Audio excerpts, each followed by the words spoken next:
السلام علیکم ورحمۃ اللہ وبرکاتہ۔ الحمد للہ وحدہ والصلاة والسلام علی من لا نبی بعدہ، اما بعد۔ آج اللہ کی توفیق سے ہمارا دورہ گرائمر کا آغاز ہے۔ امید ہے کہ احباب گرامی طلباء خیریت سے ہوں گے۔ دین شریعت جو کہ ایک ضابطۂ حیات، راہ نجات اور حصول جنت کا باعث ہے، اللہ رب کریم نے اپنے نبی آخر الزمان صلی اللہ علیہ وسلم پر عربی زبان میں نازل فرمایا، جس سے ہمیں عربی زبان کی اہمیت و فضیلت معلوم ہوتی ہے۔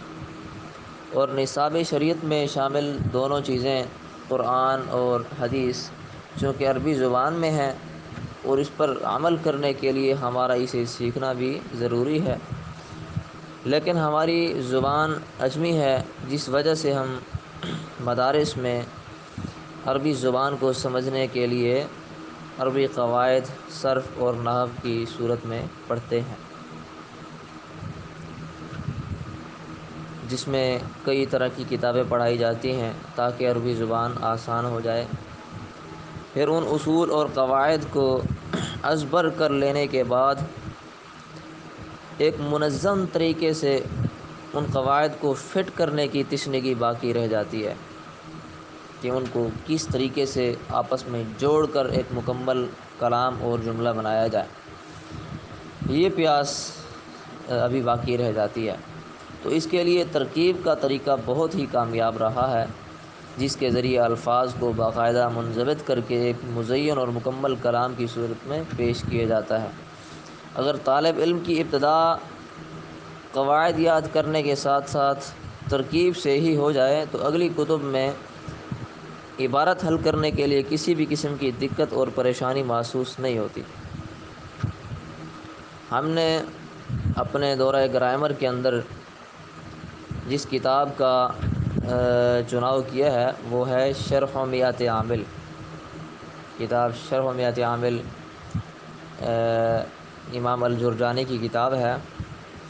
تو اس کتاب میں امام صاحب نے 100 عوامل کو جمع کیا ہے، 100 ایسے عامل جو اپنے ما بعد کسی اسم یا فعل میں عمل کرتے ہیں۔ تو ہمارا اصل ٹارگٹ اس کتاب شرح میات عامل کو ختم کرنا اور مکمل تک پہنچنا نہیں، بلکہ ہمارا جو اصل مقصد ہے وہ یہ ہے کہ ایک عبارت، جو بھی عبارت ہمارے سامنے آ جائے پڑھیں گے اس کو ہم ترتیب سے ہی، لیکن جتنا حد تک ہم ایک مہینے کے اندر پڑھ سکتے ہیں وہ پڑھیں گے، اور اس سے جو فائدہ ہوگا آپ کو وہ آپ اس بات سے اندازہ لگائیں کہ ایک ترکیب جو بھی ہمارے سامنے آئے گی اس جملے کو پہلے ہم ترکیبی معنی کرنے کے ساتھ ساتھ ترکیب کریں گے، اور اس ترکیب و اجرا کے بعد پھر ہم نحو کی طرف آئیں گے کہ اس میں موجود جار مجرور یا فعل فاعل مبتدا خبر ذوالحال حال، اس حوالے سے جو بھی اس میں لفظ آئے گا ترکیب کی روح سے، ہم اس کی انشاءاللہ تعالی مکمل بحث کرنے کی کوشش کریں گے۔ نحو کی جب بحث ممکنہ حد تک مکمل ہو جائے گی اسی جملے میں سے، تو پھر اس جملے کے وہ الفاظ جن کی بحث صرف میں سے ہو سکتی ہے تو علم صرف میں سے بھی اس کی بحث کی جائے گی، صیغہ حل کرنا، اس کی تعلیل کرنا اور تعلیل کے قواعد کو مد نظر رکھنا، یہ ساری چیزیں انشاءاللہ تعالی اسی جو ہے نا صرف کے علوم کے اندر آ جائیں گی۔ لفظ ترکیب جو ہے یہ باب تفعیل کا مصدر ہے، جس کا معنی ہے ایک چیز کو دوسری چیز سے جوڑنا، اور اصطلاح میں ترکیب سے مراد مختلف کلمات کو ایک دوسرے کے ساتھ جوڑ کر ایک مکمل جملے کی صورت بنانا، یہ ہے یعنی کہ ترکیب کی اصطلاحی تعریف۔ یہ چیز مشکل نہیں ہے، مشکل سمجھی جاتی ہے۔ جس طرح ایک کپڑا لپٹا ہوا اس کو آہستہ آہستہ کھولا جاتا ہے، بالکل اسی طریقے سے ایک جملے کو الگ الگ کر کے پرزہ پرزہ کر کے الگ الگ رکھ دیا جاتا ہے۔ پھر اس کے بعد جس طرح کپڑے کو آہستہ آہستہ لپیٹ کر جو ہے نا سمیٹ کر رکھ دیا جاتا ہے، محفوظ کر کے رکھ دیا جاتا ہے، تو بالکل اسی طرح جو کلمات آپ نے الگ الگ کیے ہیں ان کو واپس پلٹتے آئیں، تو اسی صورت میں آپ اس جملے کو ایک منظم طریقے سے فٹ کر سکتے ہیں۔ لہذا ترکیب کے لیے اہم جو باتیں ہیں وہ آپ کے سامنے رکھوں گا، جن کو ترکیب کرنے سے پہلے یاد کرنا ہمارے لیے اشد ضروری ہے۔ پہلی بات تو یہ ہے کہ آپ کو معلوم ہے جو بھی جملہ اور جو بھی کلام ہو، یا تو وہ جملہ اسمیہ ہوگی یا جملہ فعلیہ ہوگی۔ ظاہر ہے کہ جس جملے کا پہلا جز اسم ہو تو اس کو جملہ اسمیہ کہتے ہیں۔ جملہ اسمیہ میں پہلا جز کا اسم ہونا ضروری ہے، دوسرا جز کبھی فعل ہوتا ہے کبھی اسم ہوتا ہے۔ پہلے جز کو مبتدا کہتے ہیں اور دوسرے جز کو خبر کہتے ہیں، تو یہ مبتدا خبر مل کر یہ جملہ اسمیہ بنتے ہیں، یا پھر جملہ فعلیہ ہوگا، اور اس کے لیے پہلے جز کا فعل ہونا ضروری ہے، آگے فاعل ہو یا نائب فاعل ہو وہ اور بات ہے، پہلے جز کا فعل ہونا ضروری ہے۔ الغرض جملہ یا تو اسمیہ ہوگا یا فعلیہ ہوگا۔ یہ جملے کی تقسیم ہے اس کی ذات اور اصل کے اعتبار سے۔ معنوی لحاظ سے اگر دیکھیں تو جملے کی ایک اور تقسیم بھی بنتی ہے مفہوم کے اعتبار سے۔ نمبر 1 جملہ خبریہ اور نمبر 2 جملہ انشائیہ۔ جملہ خبریہ لفظ سے ہی ہمیں معلوم ہو رہا ہے کہ اس میں خبر کی بات ہوتی ہے، جس میں کسی بات کی خبر دی جا رہی ہو۔ اصطلاح میں اس کی تعریف یوں کی جاتی ہے کہ وہ جملہ جس کا مضمون صدق یا کذب کا احتمال رکھتا ہو، یعنی اس جملے کے کہنے والے کو ہم سچا کہہ سکتے ہیں یا جھوٹا بھی کہہ سکتے ہیں۔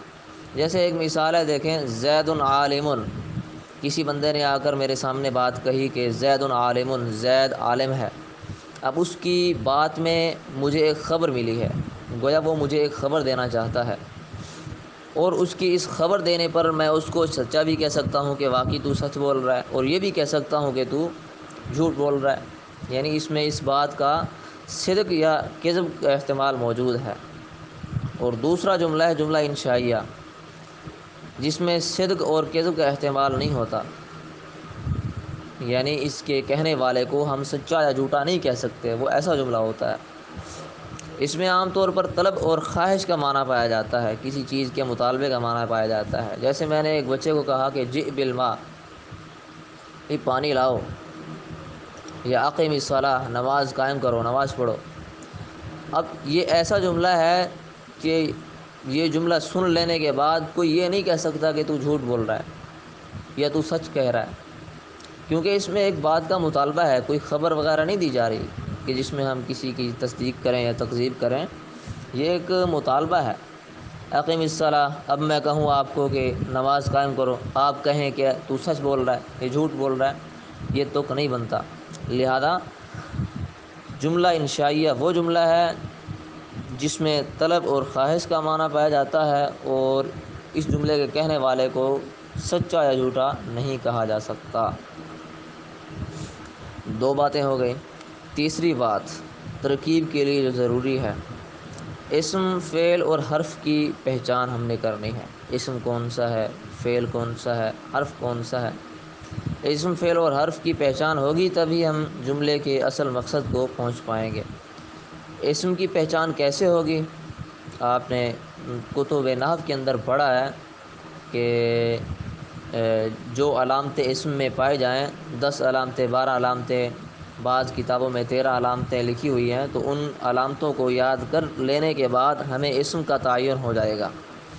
اب جب آپ کو معلوم ہے کہ اسم کا خاصہ ہے کہ الف لام اس کے شروع میں ہوتا ہے، جب میں کہوں گا بھئی الکتاب، یہ اسم ہے، فعل ہے یا حرف ہے؟ تو اگر آپ کو اسم کے خاصے معلوم ہے تو آپ یہ جان کر کہ اس کے شروع میں چونکہ الف لام ہے لہٰذا یہ اسم ہے، تو آپ مجھے جواب دے سکتے ہیں کہ یہ اسم ہے، ٹھیک۔ یا اسی طرح آخر میں تنوین ہونا، تثنیہ ہونا، جمع ہونا، مذکر ہونا، مؤنث ہونا وغیرہ، تو یہ جو علامتیں ہیں اسم کے خاصے کی وہ آپ نے ازبر کرنی ہے، اور اسی طرح فعل کی جو علامتیں ہیں وہ بھی آپ نے ازبر کرنی ہے، اور اسی طرح حرف کی علامت بھی آپ نے یاد کرنی ہے، ضبط کریں تاکہ اسم، فعل اور حرف کی پہچان آپ کو ہو جائے۔ چوتھے نمبر پر ترکیب کے لیے جو اہم بات ہے وہ ہے مرفوعات، منصوبات اور مجرورات کا ازبر ہونا، یہ آپ کو یاد ہونی چاہیے۔ مرفوعات 8 ہیں، منصوبات 12 ہیں، مجرورات 2 ہیں۔ مرفوعات 8 ہیں، وہ کون کون سے ہیں؟ فاعل، نائب فاعل، اسی طرح کی اور جو بھی اس میں چیزیں ہیں وہ ساری آپ نے ازبر کرنی ہے، یاد رکھنی ہے۔ منصوبات کو بھی، مجرورات کو بھی آپ ازبر کریں، کسی بھی قسم کی بات میں پریشانی نہیں آئے گی۔ آپ نے یہ چیزیں پڑھی ہوئی ہیں لیکن ایک نظر ان کو دیکھ لینے سے آپ کو یاد ہو جائیں گی، اور یاد ہو جانے کے بعد آپ کو ترکیب میں کسی بھی قسم کی پریشانی اور دقت محسوس نہیں ہوگی۔ اچھا، 5ویں نمبر پر ہم توابع یاد رکھیں۔ توابع کہ یہ کون کون سے ہیں؟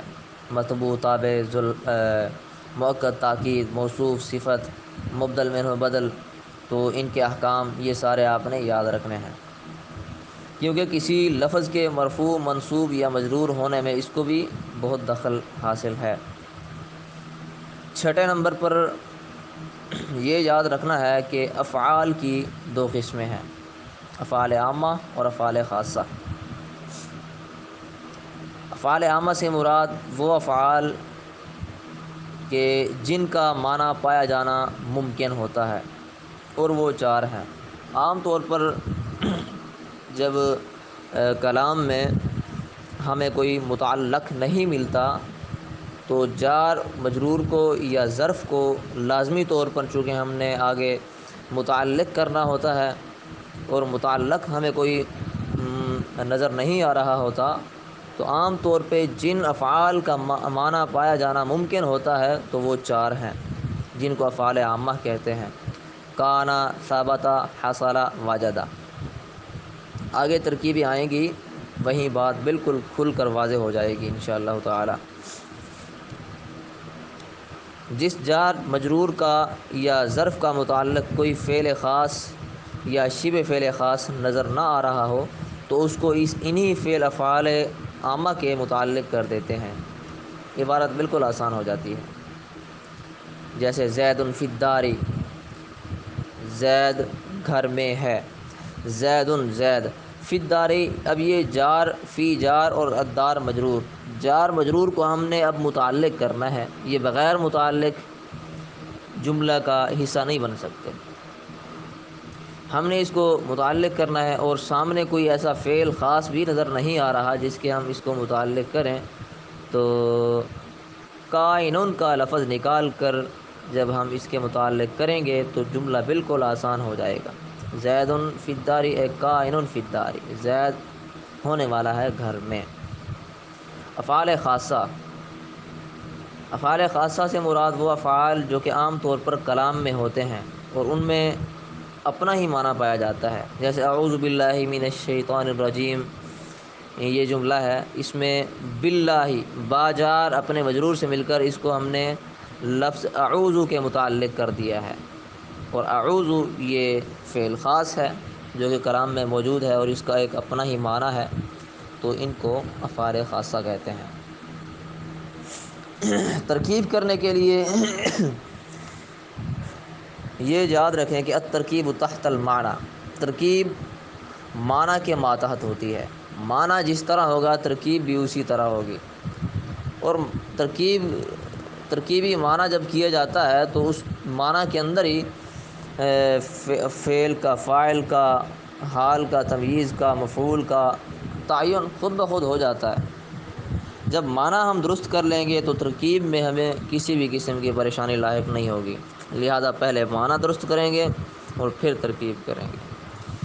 آگے جتنا بھی ہم اسباق پڑھیں گے انشاءاللہ تعالی میں ایک جملے کو لے کر اس کی پہلے ترکیب کرنے سے پہلے ترکیبی معنی کروں گا۔ آج انشاءاللہ تعالی بسم اللہ کی ترکیب کرتے ہیں، اگلے کلپ میں انشاءاللہ تعالی اس کی ترکیبی معنی کرنے کے ساتھ ساتھ ترکیب بھی کرتا ہوں، اور باقی جو چیزیں اہم ہیں وہ بھی انشاءاللہ تعالی میں بتاتا ہوں۔ اور شرح بیات عامل کتاب کو ہم نے جو مختص کیا ہے وہ اس وجہ سے کیونکہ نحو کی کتب میں سے یہ ابتدائی کتاب شمار کی جاتی ہے، اور عام طور پہ ترکیب بھی اسی کتاب سے شروع کی جاتی ہے۔ ہم انشاءاللہ تعالی طلباء کی کوشش کو بروئے کار لاتے ہوئے ہم انشاءاللہ تعالی بہت ہی مفید باتیں کریں گے اور بہت مفید آپ کو علم حاصل ہوگا۔ یہ ابتدائی باتیں تھیں، آگے اسباق میں انشاءاللہ تعالی بہت ہی سہل انداز میں، آسان انداز میں آپ کو چیزیں بتائی جائیں گی، جس میں آپ کو دلی سکون اور اطمینان ہوگا کہ آپ نحو اور صرف کے کس اعلیٰ معیار سے گزر رہے ہیں انشاءاللہ تعالی۔ لہذا آپ کوشش رکھیں اور محنت اور اسی طرح علم کی قدر کو اپنا زیور بنا کر حصول علم میں آپ کوشاں رہیں۔ اللہ تعالی آپ کا اور میرا حامی و ناصر ہو۔ میں اگلے چیپٹر میں انشاءاللہ تعالی بسم اللہ الرحمن الرحیم کی ترکیب اور ضروری قواعد بیان کرتا ہوں۔ السلام علیکم ورحمۃ اللہ وبرکاتہ۔